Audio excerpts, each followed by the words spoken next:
தமிழக முதலமைச்சராக C Joseph Vijay எனும் நான் அப்படின்ற ஒரு தருணம் இன்னைக்கு நடந்து முடிஞ்சுது. பல பேர் இதை பார்க்கணும்னு நினைச்சிட்டு இருந்தவங்க எல்லாருக்குமே ஒரு மிகப்பெரிய ட்ரீட்டா அமைஞ்சிருக்கும்னு நான் நம்புறேன்.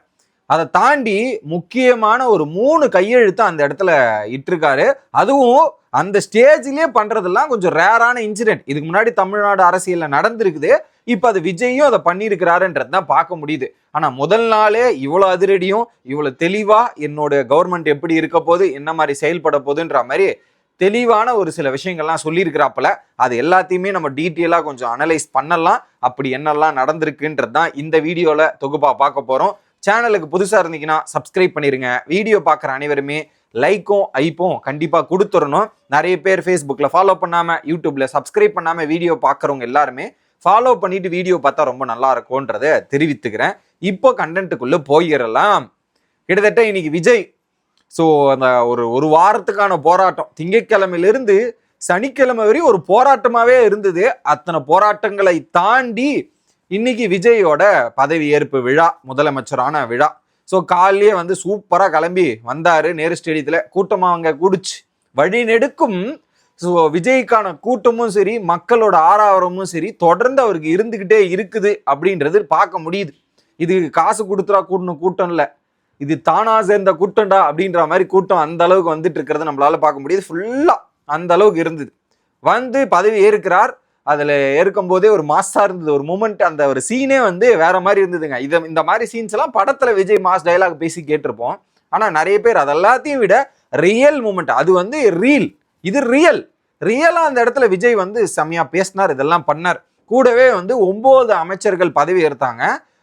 புசி Anand, Arunraj, Sengottaiyan, Aadhav Arjuna, CTR Nirmalkumar, Venkatraman, Rajmohan, T K Prabhu and Keerthana. இதுல எனக்கு என்ன பிடிச்சிருந்தா, ராஜ்மோகன் இருக்கு இல்லையா, அவரோட யூடியூப் சேனல் வீடியோஸ் நான் நிறைய ஃபாலோ பண்ணியிருக்கேன். அவர் சூப்பரா பேசுவாருங்க. விஜய் டிவி ஷோஸ்லாம் வரும்போதும் சரி, அவர் அருமையா அவர் பேசுவது எனக்கு ரொம்ப பிடிக்கும். அவரு அந்த இடத்துல பதவி ஏற்றதுல நான் ரொம்ப சந்தோஷம். ஏதோ நமக்குள்ள இருந்து ஒரு ஆள் போய் பதவி ஏற்றா எப்படி இருக்குமோ அந்த கனெக்ட் அவர் ஆகும்போது நம்மளால பார்க்க முடிஞ்சு. அது பரவாயில்லப்பா அப்படின்ற மாதிரி ஒரு ஃபீல் ஆச்சு. அது ஏதோ அந்த ஒரு ஃபீலிங் இருந்தது.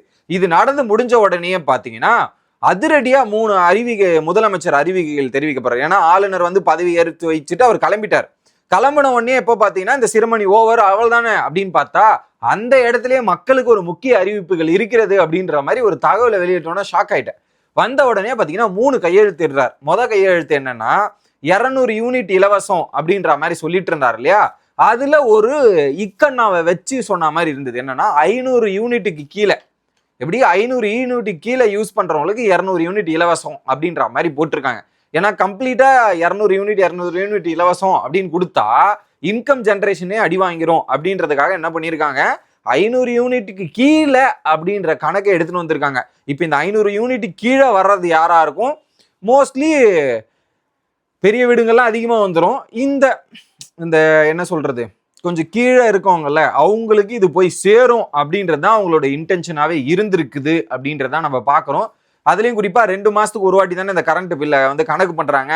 இதுல சில பேர் கேள்வி கேட்பாங்க, அவர் மாதம் 200 யூனிட்னு சொல்லியிருக்கிறார், அப்ப என்ன பண்ணிருக்கணும், மாத்தி தானே கொடுத்துருக்கணும். ஆனா இங்க பில்லு போடுறதே 2 மாசத்துக்கு ஒரு வாட்டி தான். அதைத்தான் இப்படி பண்ணியிருக்காங்கன்றதான் நான் பார்க்குறேன். கையெழுத்து ஓகே.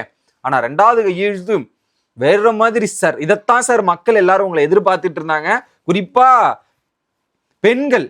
பெண்கள் எதிர்பார்த்துட்டு இருந்து இந்த கையெழுத்து தான். அதை போட்டு பெண்கள் மனதில் இடம் பிடிச்சிட்டாரு. ஏன்னா எல்லாரும் உட்காந்து டிவியில உட்காந்து பார்ப்பாங்கன்றது விஜய்க்கு நல்லாவே தெரியும், தெரியாமலாம் கிடையாது. ஏன்னா விஜய் சிஎம் ஆகிறார், கையெழுத்து போடுறாருன்றதுக்காகவும் ஆவாரா ஆக மாட்டாரான்ற பதட்டத்தை ஒட்டுமொத்த மக்களையும் நியூஸ் சேனல்ல உட்காந்து பார்த்தது இதுதான். அதனால விஜய் என்ன பண்றாருன்றதை உற்று நோக்கி இருப்பாங்க. கரெக்டா அதை பையனும் படித்திட்டார். சொன்னார் என்னன்னா, மகளிர் சிங்கப்பெண்கள் சிறப்பு அதிரடி படை அப்படின்ற மாதிரி ஒரு படையை போட்டிருக்காரு. என்ன, பெண்களுக்கான படை, பெண்களுக்கான பாதுகாப்பு சட்டம் அப்படின்றது உருவாக்கப்படுகிறது அப்படின்ற மாதிரி சொல்லியிருக்கிறார். பெண்களுக்கான பாதுகாப்பு தான் முதன்மை அப்படின்ற ஒரு சட்டத்தை எடுத்துன்னு வந்தது.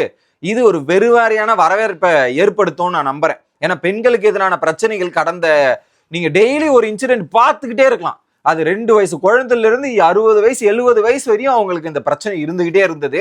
அதுக்கு ஒரு முற்றுப்புள்ளி வைக்கிற மாதிரி ஒரு சம்பவத்தை கிரியேட் பண்ணது நான் கண்டிப்பா அப்ரிஷியேட் பண்றேன். இது முக்கியமான ஒரு இந்த யூனிட் விஷயத்தை விட இது ரொம்ப அத்தியாவசியம், தேவையானது.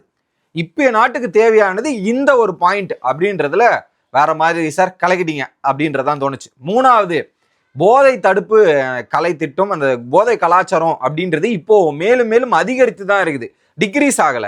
இல்ல குறிப்பா இந்த கஞ்சா இந்த மாதிரி நிறைய நம்ம பாக்குறோம். அதை கட்டுப்படுறதுக்கான ஒரு அதுக்கு ஒரு தடுப்பு படையை அனுப்புறேன் அப்படின்ற மாதிரி சைன் போட்டிருக்கார். ஸோ ஓகே, இந்த 2 அந்த ஃபர்ஸ்ட்ல கொஞ்சம் இதுவா இருந்தாலுமே ஃபர்ஸ்ட்டும் அவர் சொன்னதை தான் போட்டிருக்காரு, பட் அதுல இக்கண்ணா வச்சு போட்டிருக்காரு. இது பல கேள்விகளை உருவாக்கும், அதை விட்டுருங்க. இந்த 2மே தரமான கையெழுத்து. இது 2மே கண்டிப்பா இந்த நாட்டுக்கு, தமிழ்நாட்டுக்கு தேவைப்பட வேண்டிய விஷயங்கள் அப்படின்றதுல நான் ரொம்ப வரவேற்கிறேன் அப்படின்றத நான் பாக்குறேன். ஓகே, இது நடந்து முடிஞ்சதா? இந்த 2 கையெழுத்துல ஸ்கோர் பண்ணிட்டார். 6 அப்படின்ற மாதிரி மக்கள் மனதுகிட்ட போய் ரீச் ஆயிட்டார். அடுத்து இந்த கையெழுத்து போட்டவன ஒரு ஸ்பீச்சை கொடுக்குறாருப்பா. ஸ்பீச் கொடுக்கும்போது என்ன சொல்றாரு? பெரும்பாலான மக்களுக்கு தான் நன்றி, ஏன்னா அவருக்கு இந்த இடத்துல நான் என்ன சொல்றது ஏது சொல்றதுலாம் எனக்கு தெரியல, பட் எனக்கு பெரிய வருத்தம் இருந்துச்சு, எனக்கு வருத்தம் இதெல்லாம் இருந்தது, அதை தாண்டி நீங்க ஆதரவு கொடுத்துருக்கீங்க, நாங்க இருக்கோண்ணே, நீங்க போய் நில்லுங்க, உங்களுக்காக நாங்க சப்போர்ட் பண்றோம்னு சப்போர்ட் பண்ண எல்லாருக்கும் ஒரு நன்றி. ஏன்னா மக்களால தான் அவர் வந்திருக்கிறாரு. அந்த மக்கள் எல்லாருக்குமே அவர் ஒரு ஸ்லாங்ல பேசுவார், நண்பா, நண்பி, அண்ணன், தங்கச்சி அப்படின்ற மாதிரி அது எல்லாத்தையுமே சொல்லி நன்றியும் கேட்டிருந்தார். குறிப்பா எனக்கு அந்த கஷ்டம் தெரியும், அந்த வறுமை தெரியும், அது என்ன இது பண்றீங்கன்றது எனக்கு புரியும்ன்ற மாதிரி அவர் பேசி முடிச்சுட்டு மக்களுக்கு நன்றி சொல்லிட்டாரா. இதுல ஊழலற்ற ஆட்சி அப்படின்றதுல கண்டிப்பா நான் கொடுப்பேன். நான் ஒரு பைசா எடுக்க மாட்டேன், ஒரு பைசாவும் திருட மாட்டேன், எடுக்க மாட்டேன். என் ஆட்சியில கட்சிக்கு வந்துட்டோம், பவருக்கு வந்துட்டோம், இந்த மாதிரி திருடுற எண்ணம் எவனுக்கும் இருந்தா அதை அப்படியே அழிச்சிருங்கன்ற மாதிரி ஒரு முடிவுமே கொட்டிருக்கார். அதுவுமே ஒரு பெரிய எச்சரிக்கை. ஏன்னா இப்ப கட்சி ஆரம்பிச்சாச்சு, ஓகே, எங்கே சைட்ல அமௌண்ட் வருதா தேத்துவோன்ற மாதிரி பல பேர் தேத்துறதுக்கான வாய்ப்பு இருக்கு. அதுக்கும் ஸ்டார்டிங்லயே ஒரு எச்சரிக்கையை போட்டு முடிச்சு விட்டாப்புல. அதை தாண்டி அடுத்து என்னன்னா, நீங்க திட்டங்கள் போட்டீங்களே சார், அந்த திட்டங்களை செயல்படுத்த முடியுமா அப்படின்ற மாதிரி பல பேர் எப்பயும் கேட்க ஆரம்பிச்சிருப்பாங்க. இதை வச்சு எதிர்கட்சிகள்லாம் பிளே பண்ண ஆரம்பிப்பாங்கன்னு தெரிஞ்ச உடனே என்ன சொல்லிட்டாரு? நாங்க வாக்குறுதிகளை குறித்து ஏமாத்த மாட்டோம், அதை நாங்க கண்டிப்பா உங்க கூட எடுத்துன்னு சேர்க்கறதுக்கான முயற்சி தான் பண்ணுவோம். பட் என்னன்னா, ஒண்ணு கேட்கறேன், எனக்கு இந்த அரசியல் இப்ப நடந்த 5 வருஷம் ஆட்சியில நம்ம கரன்சியும் நம்மளுடைய அமௌண்ட் எவ்வளவு இருக்குதுன்னு தெரியல. 10 லட்சம் கோடி ஆல்ரெடி கண்டன்ல இருக்கு. அதை கஜனாவை தொடச்சி வச்சிருக்கிறாங்க. ஸோ அதை நான் போய் செக் பண்ணிட்டு என்னென்னன்றதை பார்த்துட்டு உங்களுக்கு வெள்ளை அறிக்கை நான் கொடுக்குறேன். டிரான்ஸ்பரன்சி இருந்தா இந்த ஆட்சியில ரொம்ப முக்கியம். வெள்ளை அறிக்கை நான் கொடுக்குறேன், அந்த வெள்ளை அறிக்கையை நிறமறியை பார்த்துட்டு நீங்க என்னன்றதை நம்ம முடிவெடுப்போம். எனக்கு ஒரு கால அவகாசம் நீங்க கொடுக்கணும் அப்படின்றத சொல்றாரு. எப்படி? எனக்கு கால அவகாசம் நீங்க கொடுங்க, அதை கொடுத்துங்க, புரிஞ்சுங்க, நான் பார்த்துட்டு சொல்றேன்ற மாதிரி சொல்லியிருக்காரு. பட் இந்த வெளிப்படைத்தன்மை வரவேற்கத்தக்கதுன்றதை நான் சொல்றேன். ஏன்னா வெளிப்படையா அது சொல்றதுதான் நல்லது. வெளிப்படையா நான் பண்றேன்னு சொல்லி இது பண்றதுக்கு இதுதாங்க நிலைமை. நான் அதை வெள்ளை அறிக்கை ரிலீஸ் பண்றேன், எல்லாத்தையும் பார்த்துட்டு எனக்கு டைம் கொடுங்க, நான் உங்ககிட்ட டிரான்ஸ்பரண்டா இருக்கிறேன் அப்படின்னு சொல்றதே சூப்பரான விஷயமா நான் பாக்குறேன். Transparency super. அதுலயும் குறிப்பா யாரை போய் மீட் பண்ணாலும் அது டிரான்ஸ்பரண்டா தான் இருக்கும், டிரான்ஸ்பரண்டா தான் நடக்கும். முகத்தை மறைச்சிக்கிட்டு போறது, இது பண்ணிட்டு போறது, இது எதுவுமே நடக்காது என் அரசியல்ல, என் இதுல தாவேக்கா ஆட்சியில அப்படின்றதையும் சொல்லிட்டார். ஓகே, இது மக்களுக்கான கட்சி, இது பெண்களுக்கான ஆட்சி, போதைகளை இது எல்லாமே இருக்கும். குறிப்பா சட்ட ஒழுங்கு பிரச்சனைகள்லாம் இருக்கவே இருக்காது. நான் 8 கோடி மக்களுக்கான ஆட்சியை தான் நான் கொடுப்பேன், எல்லாரையும் என் மக்கள், அது பிடிச்சாலும் சரி பிடிக்காம இருந்தாலும் சரி அப்படின்ற வாக்குறுதிகளை போட்டு நிறைவேற்றிட்டார். குறிப்பா மக்களுக்கான அத்தியாவசியங்கள் கொடுக்கக்கூடிய ஆட்சி தான் என்னுடைய ஆட்சியா இருக்கும். கல்வியா இருக்கட்டும், மருத்துவமனையா இருக்கட்டும், குடிநீரா இருக்கட்டும், சாலையா இருக்கட்டும், மின்சாரமா இருக்கட்டும், மக்களுடைய தேவைதான் ஃபோக்கஸு, அதை நான் முழுக்க செயல்படுவேன்ற மாதிரி சொல்லி முடிச்சிட்டாரு. அதுக்கப்புறம் எல்லாருக்குமே நன்றி. ஆதரவு கொடுத்த கட்சியினருக்கும் சரி, குழந்தைங்களுக்கும் சரி, கூட இருந்த அந்த ஸ்டேஜில் இருந்த இவங்களுக்கும் சரி, எல்லாருக்குமே நடந்து முடிஞ்சுது. இது நடந்து முடிஞ்ச உடனே முதல்வர் பாத்தீங்கன்னா அடுத்து நேரடியா அவருக்குன்னு அரசு வண்டிகள் கொடுப்பாங்க. அதுல அவருடைய வண்டியை விட்டுட்டு அரசு வங்கியில எடுத்து தலைமை செயலகம் போறாரு. அங்க ஒரு வேற மாதிரி ஒரு குறிப்பா போலீஸ் அதிகாரிகள்லாம் வச்சு பரேடு எடுப்பாங்க. அந்த பரேடை வச்சு அவரை வெல்கம் பண்ணி உள்ள போயிட்டு முதல்வர் அரியணையில நிக்கிறாரு.